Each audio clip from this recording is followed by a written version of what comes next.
Donc, il faut qu'on fasse attention de tenir compte de la géostratégie et de la géopolitique internationale.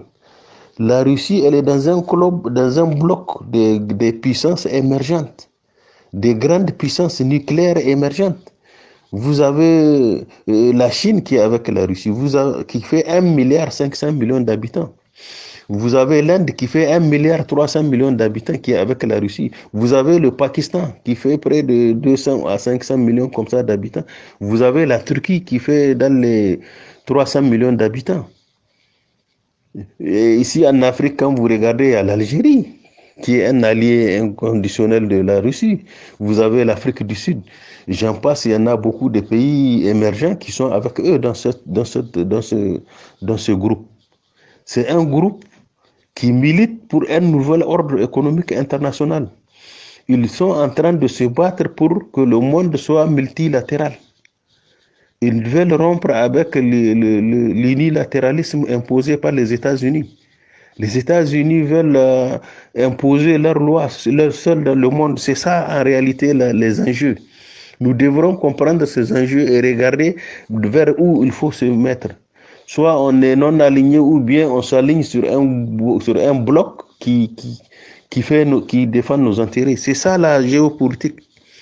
Mais suivre les Français, vous avez vu en Ukraine, les Européens ont encouragé et ont soutenu le président ukrainien à défier la Russie. Aujourd'hui, il est dans des problèmes. Ils ne font que lui envoyer des armes, il ne peut pas les défendre. Aujourd'hui, c'est la Russie qui va décider de la fin de la guerre. Même si la guerre prend fin, c'est en fonction de ce que la Russie va poser comme condition. Donc, vous voyez, c'est une guerre qu'ils ont créée de toutes pièces. Le président Erdogan, compte tenu de ses relations avec les Russes, il a voulu créer des conditions pour une sortie honorable. Mais les Américains et les Français, comme ils ont un autre agenda, ils ont saboté cet arrangement. On devrait tenir compte de nos intérêts. Ces gens-là, ils ont allumé la guerre en Europe de l'Est, croyant qu'ils peuvent tirer profit. Eux, les Américains croient que la guerre va finir vite et l'Ukraine sera détruite. Ils vont reconstituer l'Ukraine et l'Europe sera affaiblie. Donc, l'Europe sera dépendante d'eux, la Russie sera affaiblie. Donc, tous les calculs sont faussés. Et nous, en tant que Niger, pays pauvre, on doit faire attention. On doit faire attention. Les Français, apparemment, il leur manque de la géopolitique et de la géostratégie. Sinon, un pays comme la Russie qui fait 31,58 fois la France, 31,58 fois la superficie de la France, c'est ça la Russie. C'est presque un continent. C'est elle qui fournit 40% de leur consommation en énergie à l'Europe, toute l'Europe. C'est elle qui fournit 34% du blé et du maïs au monde entier. Donc l'embargo contre la Russie, moi je trouve que sur le plan économique, objectivement, c'est un embargo qui est contre-productif.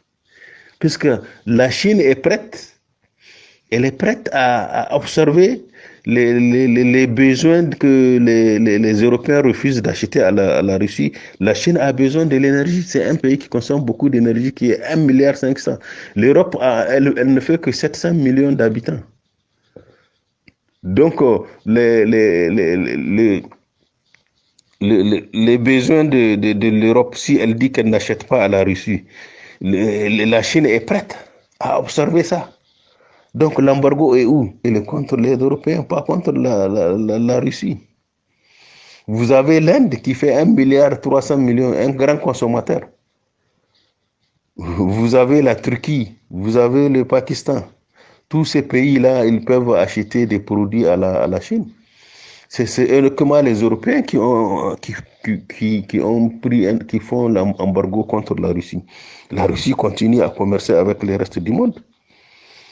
Donc, vous voyez, la stratégie adoptée par l'OTAN n'est pas bonne. L'OTAN a eu à conduire des guerres sur les bases des mensonges. Vous avez l'Irak, vous avez l'Afghanistan, vous avez le tout proche de nous, la Libye, où ils ont menti sur Kadhafi pour le tuer. Bon, toute cette stratégie-là, les gens ne vont plus accepter le suivre comme ça aveuglement. Donc, il faut qu'on fasse attention, qu'on réfléchisse, qu'on interroge vraiment les grands spécialistes, nos experts. On a des experts en géopolitique, en géostratégie, des experts militaires, des historiens. Tout ça, il faut créer des conditions pour eux. Ils font ça chez eux avant de prendre des décisions.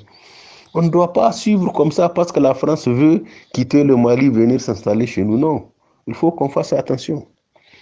Quand la situation va pourrir, la France va se retirer, nous laisser dans une situation difficile.